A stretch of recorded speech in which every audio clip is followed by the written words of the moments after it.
Qazi Munir there. Well, SM SAHAI is Inspector General of the Police in Kashmir.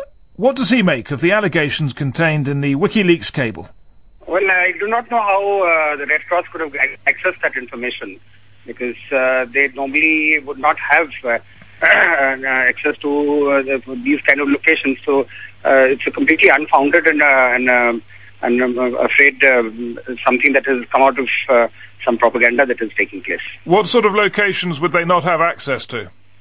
Where they accuse us of carrying out the torture. So such locations do exist? I mean, that implies that such locations do exist. They claim we hold people in custody, because they're only in detention centers where people are jailed, and so there no torture takes place. So I do not know how they made this claim. I mean, what you're saying seems rather odd. You seem to be saying that they just don't have access to the places where torture takes place. I said they don't have access to places where people where people who are under questioning are kept. But they do. I mean, the Red Cross always has access to prisoners. They've met 1,500 detainees. Yeah, they met detainees, though there's no torture happening there. So where does it happen? Torture doesn't happen, so where can it happen? I mean, I think that's a very distinct question. Okay, well, I mean, what they're saying is they've spoken to 1,500 detainees, and many of them have given very consistent accounts of the torture they receive. I mean, I have to say the State Department has been saying this for years as well. Rollers, legs stretched out, electricity suspended from ceilings.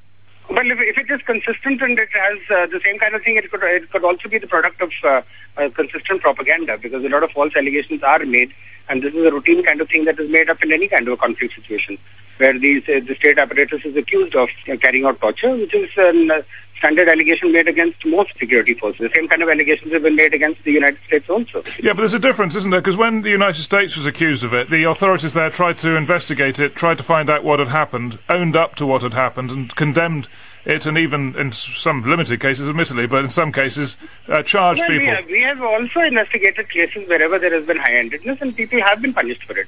Some individuals in the state apparatus can go overboard, but that does not mean that the state is in any way condoning this. Can I just ask you whether you consider the International Committee of the Red Cross? I mean, many people would say it is the most authoritative global body on these issues, that it never seeks publicity. In this case, it wasn't seeking publicity. These were private communications, and that it does carry a great deal of weight. That is for you to make an assessment whether you want to give that kind of credibility. But as far as we are concerned, we have not shied away from giving them access to the detainees. And more on that than that, the fact is that they are supposed to hear, to look at the living conditions of the detainees, and that's what they should confine themselves to. Okay, so as long as you've been Inspector General of Police, just to get this clear, no prisoner has ever been mistreated, correct? Exactly.